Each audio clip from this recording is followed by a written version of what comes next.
السلام علیکم viewers, welcome back to ریزی انفو ٹی وی۔ کیسے ہیں آپ سب؟ امید ہے خیریت سے ہوں گے۔ مزید اچھے لطیفوں کے لیے چینل کو لازمی سبسکرائب کریں اور ویڈیو کو لائک کرنا نہ بھولیں۔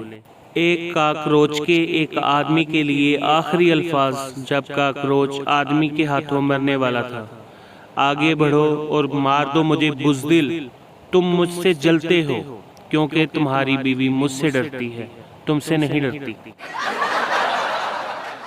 لاکھوں روپے اور کئی مہینے مزدور لگا کر آپ خوبصورت گھر بنا سکتے ہیں اور بڑی محنت کے ساتھ آپ اس گھر کو سجاتے ہیں اور اس کی ایک ایک چیز کو سنوارتے ہیں، لیکن ایک عورت کی کمی سے وہ گھر کھنڈر کا منظر پیش کرتا ہے، اور وہ عورت ہے کام والی ماسی۔ یقیناً آپ بیگم کا سوچ رہے ہوں گے۔ شوہر بیگم سے: دیکھو چائے میں مکھی ڈوب گئی ہے۔ بیگم: تو ڈوبنے دو، اب میں گھر کے کام کروں یا ان مکھیوں کو تیرنا سکھاؤں؟ میاں بیوی گھومنے جا رہے تھے۔ راستے میں ایک کنویں کے اوپر بڑا سا سائن بورڈ لگا ہوا تھا جس کے اوپر لکھا ہوا تھا 10 روپے ڈالیں اور مراد پوری کریں۔ شوہر نے کنویں میں 10 روپے پھینکے۔ بیوی دیکھنے ہی لگی تھی کہ بیوی کا پاؤں پھسلا اور کنویں میں گر گئی۔ شوہر کی آنکھوں میں آنسو آ گئے۔ آسمان کی طرف دیکھ کر کہنے لگا: واہ میرے خدایا، اتنی جلدی؟ شوہر: فرض کرو میں تمہارے سوا کسی لڑکی کو نہ دیکھوں۔ بیوی ہنستے ہنستے زمین پر گر گئی۔ شوہر: کیا ہوا؟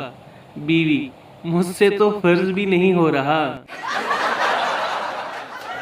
کموارہ دوست شادی شدہ سے: سیانے کہتے ہیں جہاں آدمی ایک دفعہ دھوکہ کھائے وہاں اسے کبھی دوبارہ نہیں جانا چاہیے۔ شادی شدہ دوست: پر کیا کروں بھائی، سسرال تو جانا ہی پڑتا ہے نا۔ ایک مرتبہ بچپن میں ابا جی نے مجھے مارا۔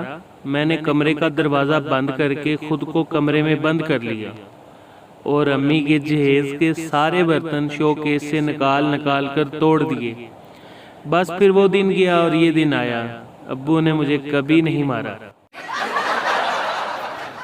عشق کا سمندر بھی عجیب سمندر ہے۔ جو ڈوب گیا وہ عاشق، جو بچ گیا وہ دیوانہ، اور جو تیرتا رہا وہ شوہر۔ آپ کے قیمتی وقت کا بہت بہت شکریہ۔ حاضر ہوں گے ایک نئی ویڈیو کے ساتھ۔ ویڈیو کو لائک کرنا نہ بھولیں اور چینل کو لازمی سبسکرائب کریں۔ اللہ حافظ۔